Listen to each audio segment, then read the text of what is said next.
자, 여러분, 이제 3교시 수업이 되었습니다. 자, 오늘 2교시 동안 고생 많으셨고, 마지막 3교시까지 잘 들으시면 여러분들 오늘 수업 마무리가 되겠습니다.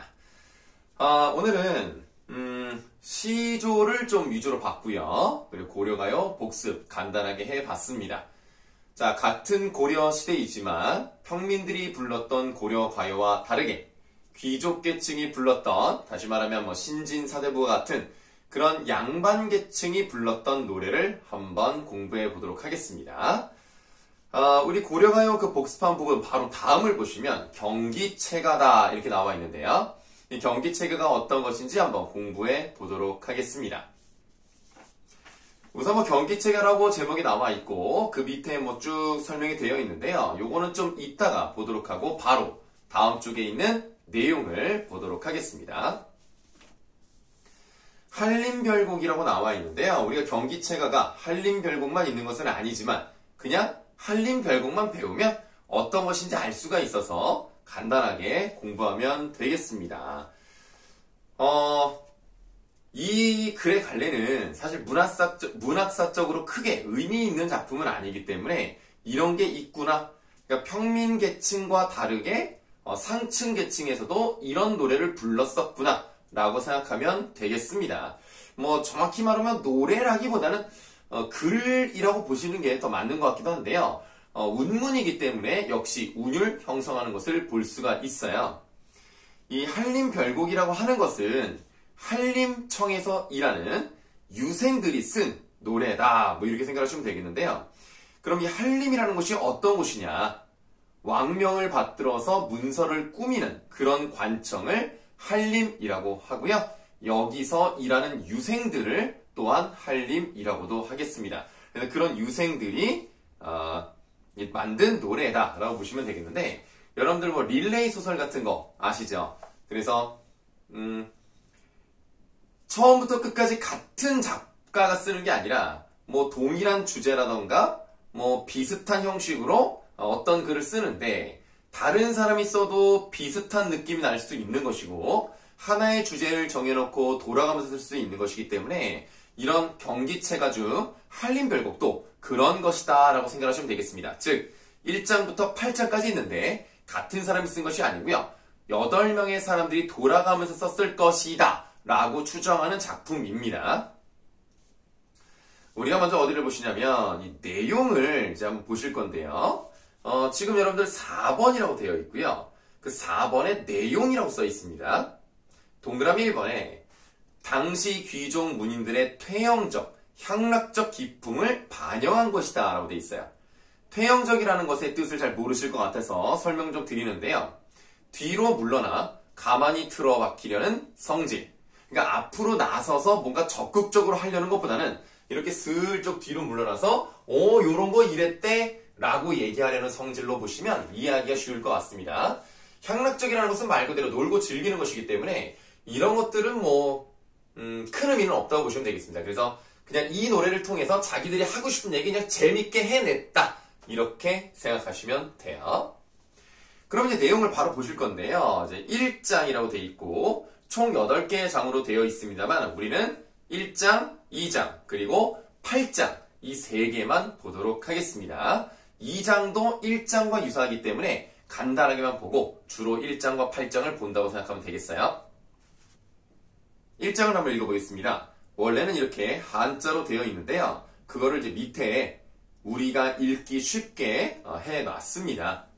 그래서 원순문, 인노시, 공노사륙, 니정언, 딘할림, 샤문주필, 퉁기대, 제광구경이, 랑경시부. 무슨 중국어 맞죠?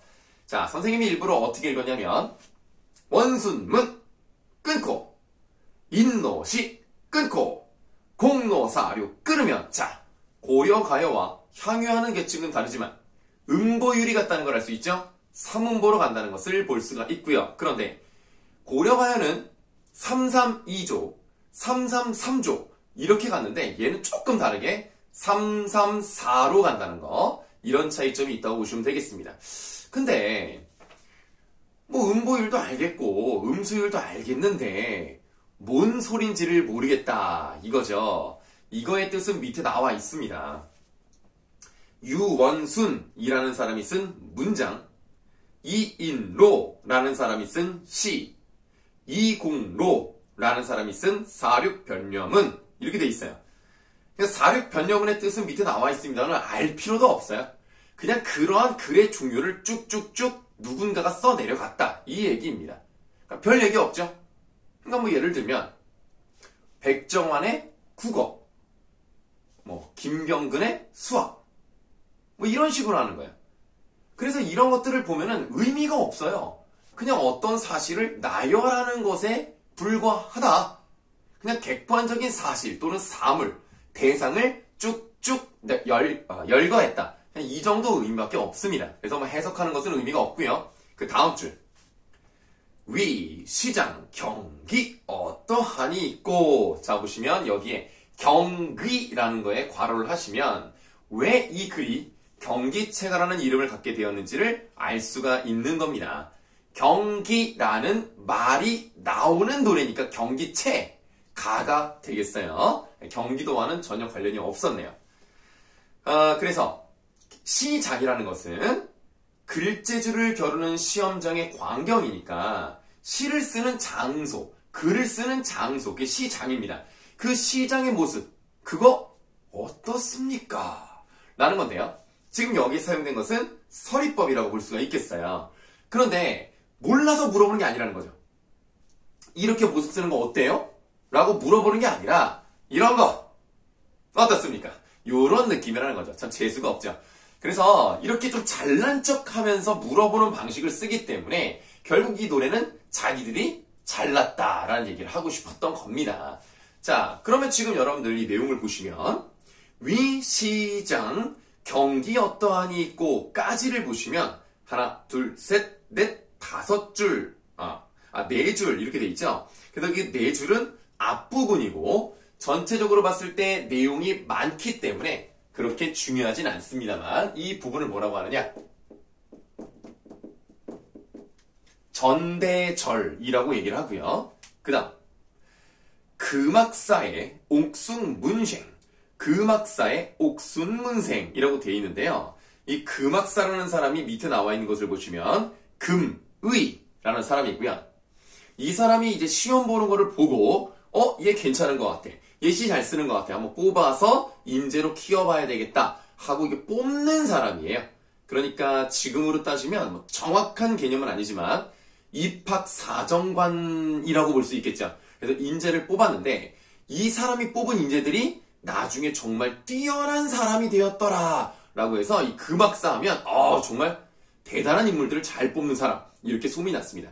이 사람들이 지금 다 금악사가 뽑아낸 문화생들이었던 거예요. 그 위에 나왔던 뭐 유원순, 이인로, 이공로, 이규보, 진화 이런 사람들이 다 금악사 밑에서 공부를 했던 그런 사람들이다 이렇게 보시면 되겠고, 이런 사람들이 다 뛰어난 그런 재능을 가지고 있다. 그래서 금악사의 옥순문생, 금악사의 옥순문생 위, 날조차 그러니까 나까지 포함해서 몇 분입니까? 라는 것은 한두 명이 아니라는 거죠. 그러니까 자기도 거기에 들어가고 그리고 나를 포함해서 다른 사람들도 얼마나 뛰어난지 아시겠어요? 이런 의미라고 보시면 되겠습니다. 결국은 지네들이 잘났다는 얘기고요. 이 마지막 두 줄은 전대절이 아니겠죠. 그 다음에 있는 뒷부분에 있고 내용상 적은 부분을 차지하고 있기 때문에 후소절이다 이렇게 보시면 되겠습니다. 자, 그래서 결국은 자기 과시를 하고 있다 이렇게 생각하시면 되겠습니다. 1장을 봤기 때문에 2장도 비슷하다는 걸 한번 보여드릴게요. 자, 다음을 보시면 2장 나와 있습니다. 지금 다음을 딱 보시면 8장이 위에 나와 있고 그 8장에서 저 밑으로 내려가시면 2장이 있다는 걸 볼 수가 있어요. 2장 조금 빠르게 볼게요. 당한서, 장로자, 한류문집, 니두집, 난대집, 백낙현집, 모시상셔, 주역, 춘추, 주대래기, 위, 주조처, 내 외운 경기 어떠하니 있고 라고 하니까 뭐 현대어를 보시면 당서, 한서, 장자, 노자 이 수많은 책을 지들이 다 외웠대. 근데 외운 게 그냥 본만 외운 게 아니라 주석까지 다 외웠대. 그러니까 우리 대단하지 않니? 나 잘났지? 어떤 것 같아? 이렇게 자기의 학식을 과시하는 내용입니다. 그러니까 1장하고 2장하고 결국 같아요. 3장, 4장, 5장, 6장, 7장까지 다 이런 내용입니다. 그러니까 우리가 보기도 싫잖아요. 그러니까 더 이상 볼 필요는 없고 우리는 8장만 한 번 더 보도록 하겠습니다. 8장은 좀 달라요. 자랑하는 내용이 아니기 때문에 요거는 좀 봐야 되겠습니다. 당당당 당추자 조염남기. 이게 무슨 소리야? 자, 보시면 한자로 돼 있긴 한데요. 당당당 당추자니까 당추자의 뜻은 있어요. 거기 당호도나무란 뜻이고 조협남기 쥐염나무에 라고 설명이 되어 있네요. 그럼 당당당이라는 것은 사실은 의미가 없어요. 그냥 어떤 말을 하기 위해서 앞에 땅땅땅 이런 느낌으로 딱딱딱 들어가주는 거죠. 그러니까 만약에 그 다음이 당추자가 아니라 예를 들면 뭐 홍글귀였다 그럼 홍글이 이렇게 가는 거예요. 그러니까 아무런 의미가 없는 거죠. 다만 여기서의 우리가 의미를 찾아볼 수 있다면 이 부분에서는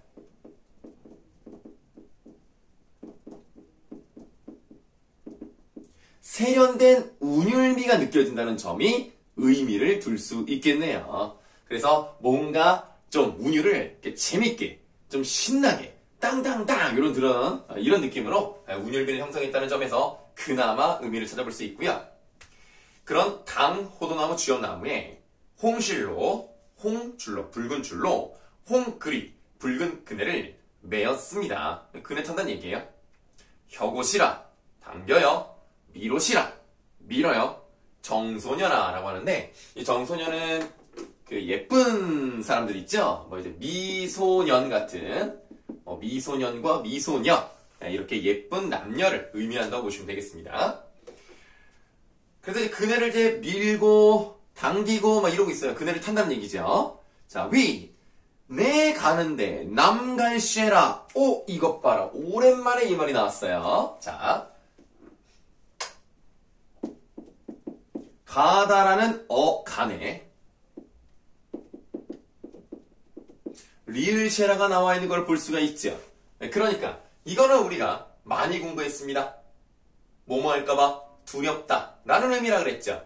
그러니까 내가 가는 곳에 남이 갈까봐 두렵다 라는 의미인데요. 무슨 의미인지 좀 어렵습니다. 그러니까 뭐 어렵다기보다는 왜 이런 말을 썼는지 잘 모르겠다는 거죠. 그래서 이런 말이 왜 여기 들어가 있을까? 그네 타는데 왜 그러지? 라고 생각을 한다면 그냥 간단하게 생각을 한번 해볼게요. 그네를 타요. 당겨요. 밀어요. 어디까지 올라가겠죠? 그 올라가는 그 지점보다 다른 사람이 더 높이 올라가면 안 되지. 내가 더 많이 올라가야지. 재밌게 타고 있는 모습이라면 남들이 나보다 더 높이 올라갈까봐 걱정된다. 내가 더 많이 올라가야지. 진짜 더 걱정한다. 뭐 이런 얘기라기보다는 내가 더 많이 올라가야 되겠다. 이렇게 생각을 하시면 더 쉬울 것 같고요. 만약에 그렇지 않고 조금 다른 의미를 가지고 있다면 어떤 뭐 경쟁을 하는 거죠. 그러니까 내가 어떤 일을 하는 데 있어서 다른 사람들이 나보다 더 잘하면 어떡하지? 나보다 더 앞서 나가면 어떡하지? 네, 요 정도 의미로 보시면 되겠습니다. 뭐 여기에 의미를 찾는 것은 중요하지 않기 때문에 이렇게 두 가지가 있다 정도로만 알고 갈게요. 자, 사곡셩셩 샹슈기래, 샤곡셩셩 샹슈기래. 보니까 이 샤곡셩셩이라는 말을 우리가 잘 안 쓰죠. 우리가 많이 쓰는 말은 섬섬옥수란 말을 많이 씁니다. 그래서 예쁜 손 이렇게 보시고요. 그런 고운 손길에 후슈동유 경기 어떠하니 있고 막 이렇게 돼 있네요. 자, 후슈동유란 말의 뜻이 나와 있습니다. 두 손 맞잡고 노는 광경. 그러니까 그네를 탈 때 여러분들 생각을 해봐요. 그네를 두 손을 맞잡을 때 이렇게 타다가 두 손을 맞잡아? 그럼 이렇게 타는 사람이 있어요? 그네를? 그게 아니죠. 이렇게 해서 앞에 뒤에 이렇게 마주보고 손을 잡고 이렇게 탄다는 얘기겠죠. 근데 남자끼리 탄다? 재미가 없잖아. 남자랑 여자랑 사이좋게 사랑을 나누면서 탄다. 이렇게 보는 게 조금 더 자연스럽다는 거예요. 자, 그래서 남녀가 어울려서 그냥 한번 써볼게요.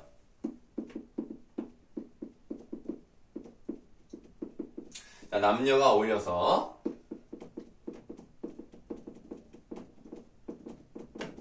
그네를 뛰며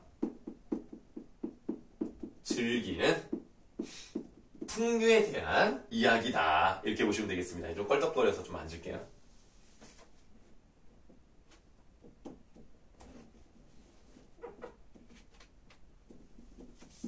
다 고정이 잘 안 되네요. 자, 그럼 풍류라고 보시면 되겠고요. 자, 이 글은 한자가 없는 것은 아니지만 그래도 상대적으로 다른 장에 비하면 우리말이 좀 많이 나와 있는 편입니다.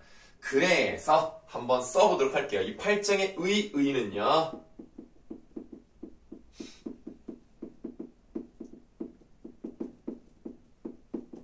자, 우리말의 아름다움을 살려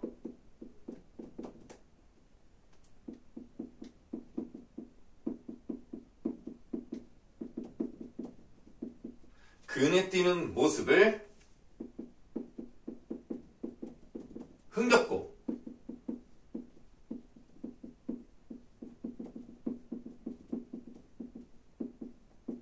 생동감 있게 표현했다는 점에서 의미가 있다. 그러니까 여러분들이 이런 고전을 배울 때는 고전은 아무래도 한자 같은 게 많이 나오기 마련인데요. 한자는 우리 글이 아니기 때문에 그렇게 쓰는 게 뭐 나쁜 건 아니지만 그래도 가급적이면 우리 문학이니까 우리말의 아름다움과 묘미를 잘 살려서 표현하는 것이 더 깊이가 있다는 얘기죠. 그래서 우리가 이런 것들은 보통 잘 나옵니다. 이런 거 잘 생각해 두세요. 그러면 경기체가는 다른 것들은 더 이상 볼 필요가 없습니다. 그래서 이 경기체가 부분은 또 문제가 없어요. 이러다 보면은 오늘 여차하면은 숙제가 안 나갈 수도 있겠는데요. 좋아요. 오늘은 숙제가 없을 것도 같은데 마지막에 한번 다시 말씀드리도록 하겠습니다. 자, 경기체가 끝났어요. 그럼 우리가 고대가요, 향가, 고려가요, 경기체가, 그리고 시조의 일부가 다 끝이 났어요. 많이 열심히 잘 달려왔습니다. 자, 그러면 이제 시조 남아있는 부분을 좀 보도록 하겠습니다.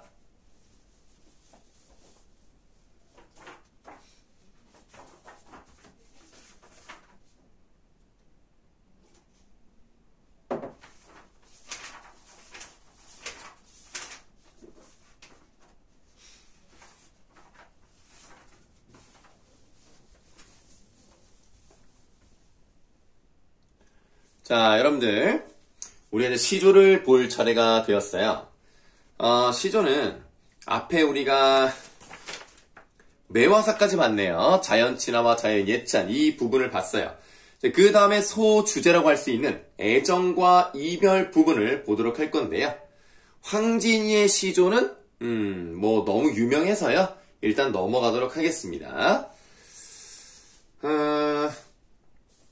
황진이가 지금 5개의 시조가 나왔는데요. 첫 번째 거 너무 유명하니까 일단 넘어갈게요. 두 번째 했으니까 넘어가겠습니다. 세 번째 청산이라고 되어 있는 부분 있죠? 거기는 한번 보도록 하겠습니다.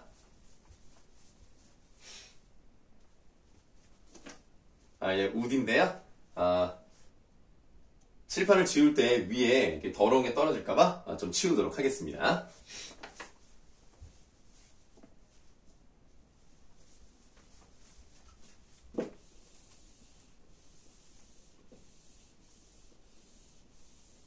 야, 집에 이런 칠판 없었으면 어떻게 수업할 뻔했냐. 이거 없었으면 너희들 나중에 뭐 보충이라던가 뭐 직접 가서 해야 되는데 그 시간 맞추고 그거 어떻게 해. 그러니까 너희들이 지금 다 텐텐을 듣는 게 아니라 아닌 학생도 있기 때문에 시간 맞추기가 너무 어렵거든요. 그래서 부득이하게 오늘 이렇게 이제 영상으로 찍게 되는 이유는 제가 시간 맞추기가 어렵고 그리고 선생님이 그 혹시라도 선생님이 걸린 건 아니지만 그래도 이제 접촉자라서 혹시 자가격리가 되면 그럼 이제 문제가 복잡해지거든요. 그래서 차라리 이렇게 영상으로 이제 보내게 됐고요. 실시간으로 하는 것도 물론 가능합니다만, 혹시라도 중간에 문제가 생겨버리면 이거 해결할 수가 없거든요. 그래서 어쩔 수 없이 영상 녹화를 선택을 했습니다. 그래서 여러분들이 혹시라도 뭐 이제 듣다가 잘 이해가 안 되는 부분은 좀 앞에 가서 이제 들을 수 있다는 장점이 있으니까, 실시간 수업도 참 좋은 거예요. 그렇지만, 부득이하게 이거를 선택했다는 거 다시 한번 말씀드릴게요. 여러분들도 항상 조심하시고 마스크 잘 쓰고 다니시고 그 접종을 다 하셨는지는 모르겠습니다만 필요하시면 접종을 하시고 좀 건강하게 잘 지냈으면 좋겠습니다. 자, 황진이의 청사는 내 뜻이오를 보도록 하겠습니다. 푸른 산은 내 마음과 같은 거예요. 녹수는 임의 마음과 같은 겁니다. 녹수가 흘러간다 하더라도요, 청사는 변하지 않는다. 변하겠느냐? 이렇게 돼 있습니다. 그러면 청사는 변하지 않고 녹수는 변하는 거네요. 자, 맨 처음에 나와 있는 청산에다가 동그라미 하도록 하고요. 그럼 얘는 변하지 않으니까 불변성을 써보도록 하고요. 그 다음 녹수는 변하는 거니까 세모를 치시고 가변성을 써보도록 하겠습니다. 불변성이 무조건 좋다 이렇게 말하진 않겠습니다. 그래도 상대적으로 불변하는 것이 좋다고 보는 것들이 우리 선조들의 생각이었기 때문에 동그라미 세모를 이렇게 쳐봤어요. 마지막 종장입니다. 녹수도 청산을 못 잊어 울면서 가는 것이냐라고 되어 있는데요. 지금 녹수가 떠나갑니다. 청산은 가만히 있죠. 그러니까 나는 변하지 않았는데 사랑하는 사람이 떠났나 봐. 그래서 여기 돼 있죠. 녹수가 떠나는 건 맞지만 나를 못 잊으니까 아마도 울면서 가나 봐. 그러니까 그 시냇물 소리가 이제 쪼록쪼록쪼록 날 거 아니야. 그걸 이제 우는 소리로 이제 표현을 했습니다. 그래서 이 부분은 이 종장에 쓰시면 돼요.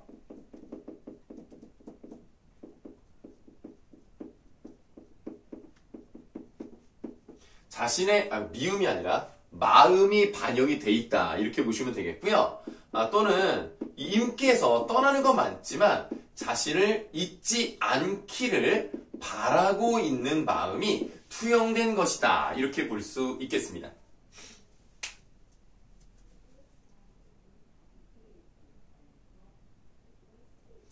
자, 다음은 정말 이것도 유명하죠. 황진이의 시조인데요. 청산리 벽계수야 수의감을 자랑 마라 라고 되어 있습니다. 청산리라고 하면 푸른 산 속 이렇게 해석을 하고요. 벽계수야는 푸른 시냇물 이것을 의미합니다. 그래서 푸른 산 속에 있는 푸른 시냇물아 너가 쉽게 잘 나간다고 자랑하지 마. 왜냐?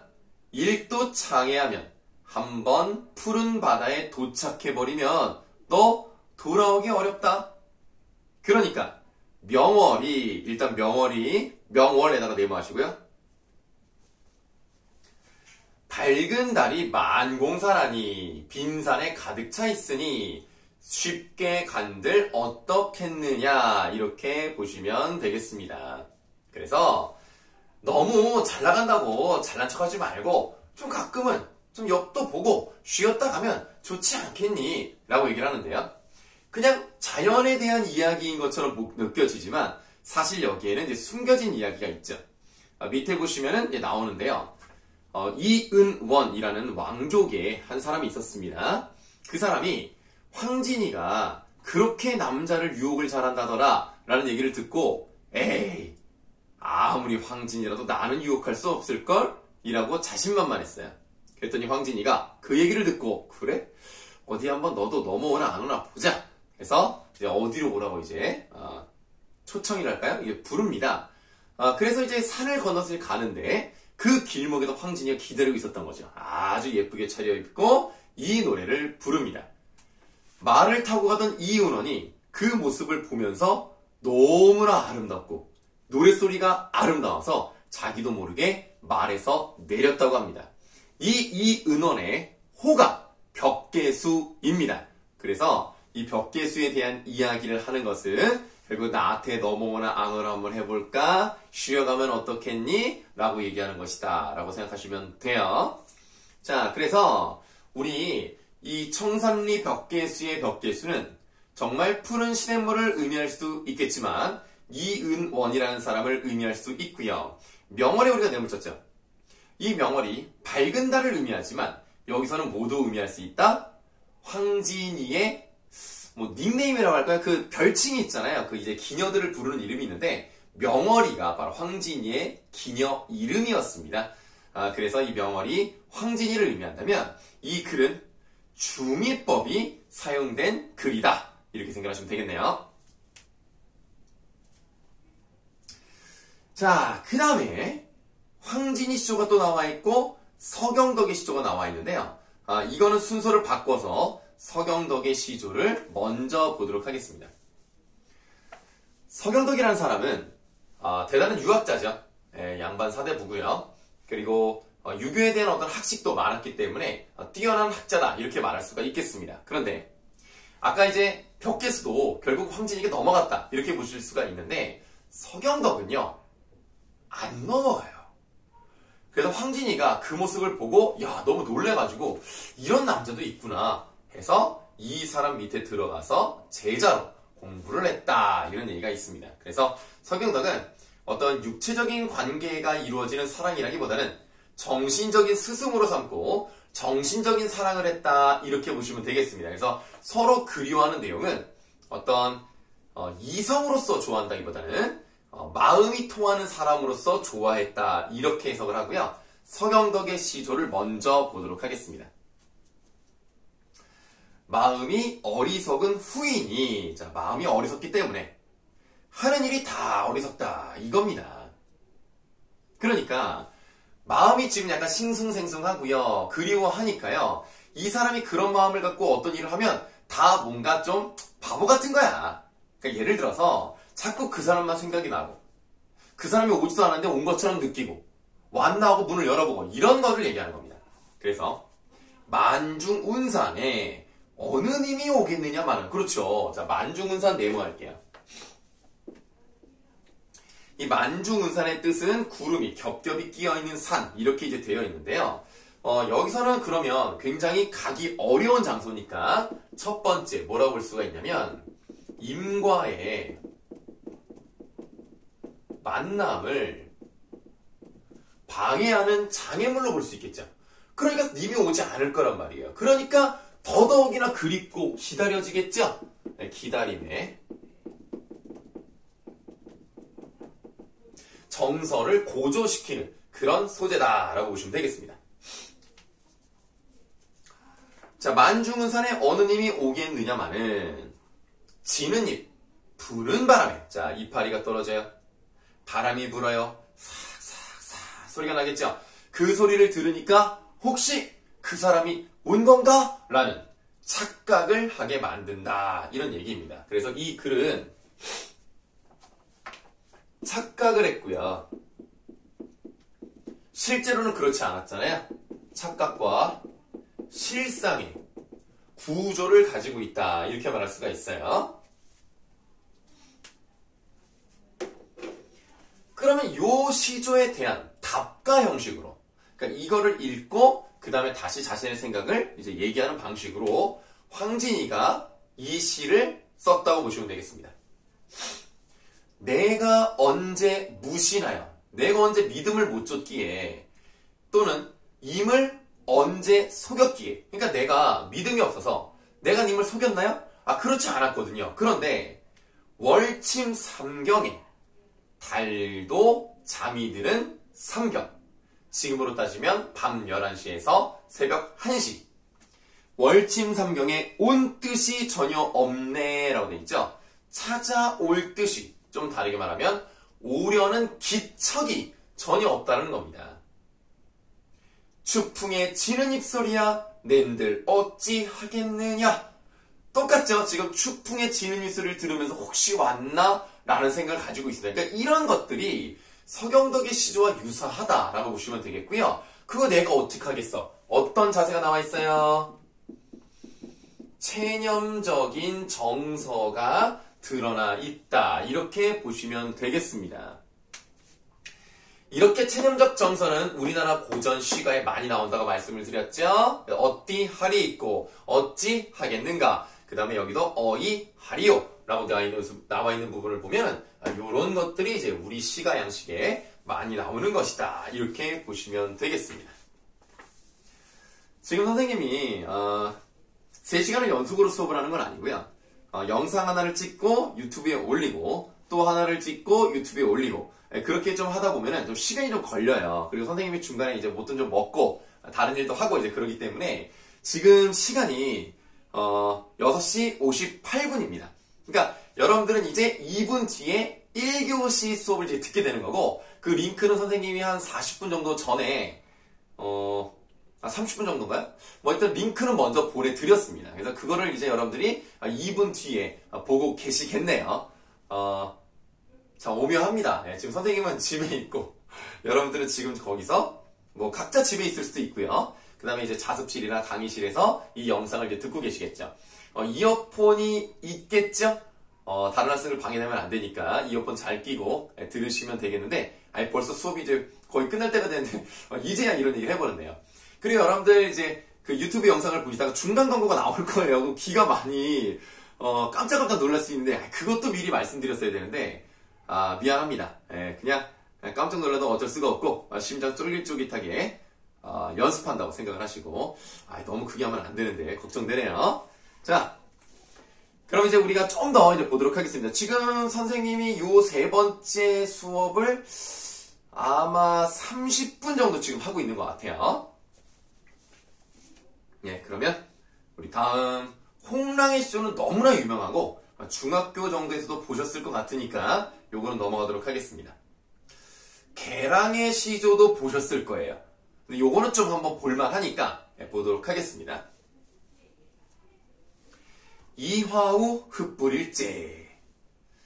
이화우니까 뭐예요?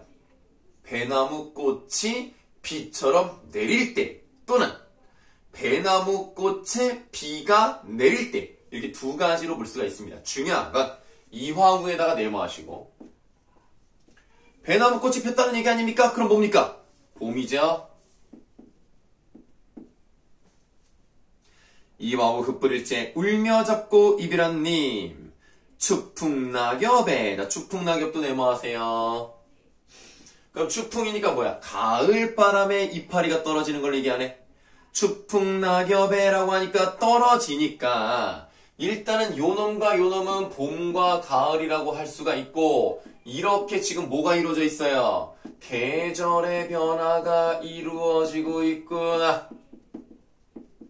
그 다음에 이와 우가 떨어져요. 추풍낙엽 떨어져요. 그러니까 뭐예요? 하강적 이미지가 나타나 있고요.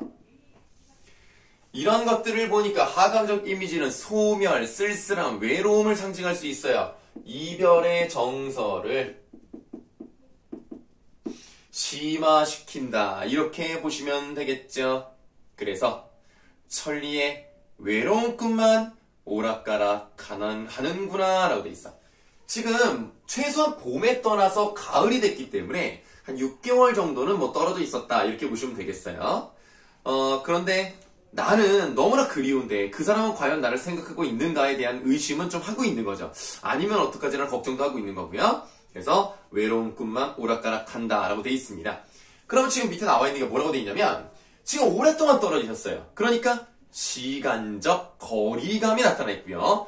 천리라고 돼 있으니까 이게 진짜 천리인지 아니면 그냥 과장을 한 건지 모르겠지만 어쨌든 공간적 거리감도 나타나 있다. 이런 것을 생각하시면 되겠습니다. 그래서 개랑의 시조도 봤습니다. 날씨가 좀 약간 싸늘해요. 지금 선생님이 집에서도 지금 약간 외출을 하는 것처럼 옷을 입었는데 조금 이게 얇아가지고 좀 춥네요. 아까 2교시 때는 그 옷을 입고 했는데 이제 날씨가 많이 쌀쌀해지고 있습니다. 벌써 어두워져가지고 좀 이제 등이 그 아까 처음에 1교시는 밖에서 빛이 들어오는 것도 이제 같이 했는데 이제는 요 등만 나와가지고 얼굴이 어떻게 되는지 잘 모르겠어요. 지금 요 앞에 아무도 없고 나 혼자 이러고 있고 밖에서는 가족들이 뭐 자기들 거 하면서 뭐 우리 아이는 이제 공부도 하고 우리 아내는 뭐 설거지도 하고 그러고 있는데 좀 약간 좀 웃겨요. 네. 혼자서 이렇게 떠드는 거 보니까 좀 민망하기도 하고 그래도 열심히 수업 잘하고 있죠. 자, 천금의 시조는 볼 필요 없습니다. 지은이가 모르는 시조가 하나 나와 있네요. 요거는 내용을 한번 좀 보도록 할게요. 설월이 만정한데 자, 눈과 달이 만정 뜰에 가득한데 바람아 불지 마라. 예리성이라 그랬어요. 예리성? 예리성이 뭐지? 예리의 소리인가? 자, 예리성이라는 것은 그 밑에 나와 있습니다. 신발을 끄는 소리입니다. 그 신발 끄는 소리는 누구의 소리겠어요? 임의 소리라고 볼 수 있겠죠. 그 임의 소리가 아닌 줄을 확실히 알아요. 그런데도 자꾸 그런 소리가 들리면 왠지 그립고 아쉬우니까 혹시라도 그 사람이 아닐까라고 찾아간다는 거죠. 찾아간다기보다는 이렇게 한번 열어본다는 거죠. 그래서 이 부분에서 우리가 알아야 되는 것은 예리성이라는 단어가 무슨 뜻인지 알고 가자라는 것이고, 그 앞에 나왔던 그 부는 잎 지는 바람, 그다음 추풍의 지는 잎 소리, 이런 거랑 유사하기 때문에 한번 본 겁니다. 성종의 시조는 별로 볼 필요 없어요. 박효건의 시조는 우리가 보진 않았습니다만 저번에 접동새 하면서 한번 슬쩍 지나만 가봤어요. 그래서 원래 우리가 김소월의 접동새, 그리고 갑자기 생각이 안 나네요. 그 김소월의 접동새랑 뭐를 배웠죠? 기억이 나실 거예요. 지금 저쪽에 교재가 있어가지고 그냥 안 가려고 생각이 안 나네요. 그래서 그 접동새 하면서 그 1번, 2번, 3번이 있었는데 그 1번에 이 박효관의 시조가 있었습니다. 그래서 이별의 느낌, 한의 정서, 슬픔의 정서가 접동새를 통해서 잘 나타난다. 그냥 그것만 아시면 되니까 넘어가도록 하겠습니다. 자, 지금까지 우리가 본 것은 평시조였습니다. 3장 6구 45자 내외의 가장 기본적인 형식을 가지고 있고 주로 양반들과 기녀들이 썼던 그런 시조를 공부를 했어요. 근데 그 다음에 뭐가 나왔어요? 사설시조가 나왔죠. 사설시조는 지은이를 모릅니다. 그래서 양반이나 기녀가 썼다고 생각하지 않아요. 아마도 평민이 썼을 것이다. 일단 내용도 일상적인 소재가 많이 나오고요. 어떤 평민 특유의 해악성이라던가 그 다음에 낙천성, 그리고 슬픈 일을 얘기하면서도 좌절하지 않는 그런 모습을 봤을 때 약간 평민의 느낌이 많이 난다, 이렇게 볼 수가 있어서 사설시조는 평민이 썼을 것이다 라고 추정을 합니다. 그리고 이야기할 게 많잖아요. 그러니까 내용이 길어질 수밖에 없는데 이런 것들이 바로 이제 평민들의 의식이 향상이 되고 산문 문학이 발현이 되면서 소설 같은 게 많이 나왔죠. 그래서 그런 것들의 영향을 받았을 것이다 라고 추정을 합니다. 사설 시조도 조심하셔야 되는 것이 3장입니다. 내용이 길어졌을 뿐이에요. 특히 중장이 4음보 이상, 다시 말하면 2구 이상 늘어난 것을 보통 사설 시조라고 하는데, 지금 우리가 보는 것도 초장도 조금 길어졌고 중장이 제일 많이 길어졌죠? 이런 것들을 보면은 사설 시조구나 라고 생각하시면 되겠습니다. 그럼에도 아까 말씀드렸듯이 3장의 구조를 가지고 있고요. 종장은 첫 번째 음보가 그 너머와 같이 똑같이 세 글자 고정이다 라고 말씀드릴 수 있겠습니다. 사설시조 한번 보도록 하죠. 바람도 쉬어넘는 고개, 구름이라도 쉬어넘는 고개, 이렇게 돼 있네. 아무리 고개가 높아도 바람과 구름이 쉬어넘을 정도로 높진 않습니다. 그래서 지금 이 부분에 사용된 표현법은 뭐라고 볼 수가 있다? 과장법. 그리고 사람처럼 쉰다고 표현했으니까 의인법도 사용되었다고 볼 수가 있겠습니다. 물론 보는 관점에 따라서 화류법이다라고 봐도 틀리진 않습니다. 동물들도 쉬기는 쉬니까요. 그 다음에 산진이, 수진이, 해동청, 보람이라도 뜻은 나와 있나요? 네, 나와 있네요. 매의 종류입니다. 그래서 그 매라도, 그 높은 곳을 잘 나는 매라도 다 쉬어넘는 고봉, 높은 봉우리, 장성령 고개라고 돼 있어요. 산진이, 수진이, 해동청, 보람에. 자, 뭐가 사용됐습니까? 사물을 나열하는 열거법이 사용이 되었다, 이렇게 볼 수가 있는데요. 중장에, 그러니까 사설시조의 중장에는요, 열거법이 많이 나오게 돼 있어요. 왜냐면 사물을 나열을 해야 자기의 마음을 드러내고 정서를 표현하고 길게 표현할 수 있기 때문에 열거법이 좀 많이 사용된다. 이렇게 보시면 되겠습니다. 그런 장성형 고개를 그 장성형 고개 너머에 이미 왔다고 하면 나는 아니 한 번 더 쉬어 넘으리라 라고 돼 있죠. 그러니까 한 번 더 쉬지 않고 넘어가겠다라는 적극적인 태도가 나타나 있다는 점이 중요하다. 그래서 뭐 그냥 거기다가 적극적 태도 이렇게 한번 쓰시면 되겠습니다.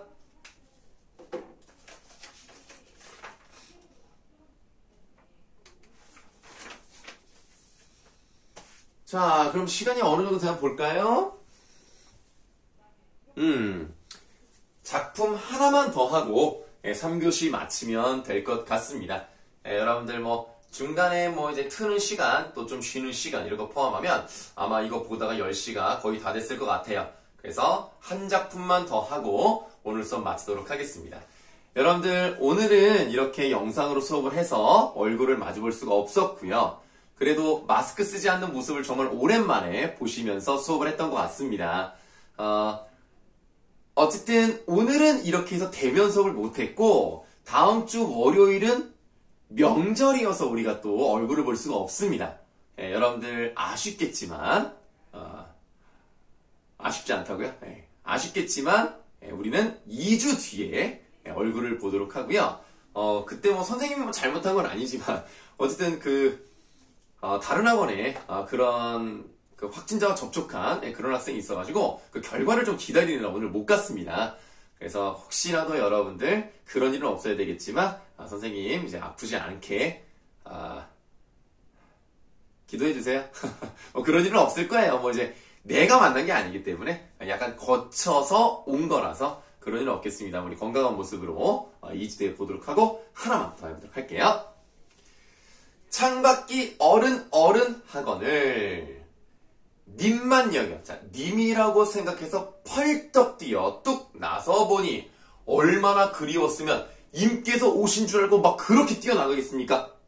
임은 아니오고 으스름 달빛에 열구름이라고 되어 있는데 이 열이 사실은 이렇게 써 있는 게 맞아요. 이렇게 써 있는 게 맞습니다. 그래서 지나가는 구름 딱 나오죠. 지나가는 구름이 날 속였구나. 이제 구름 그림자 때문에 이제 어른 했다는 거죠.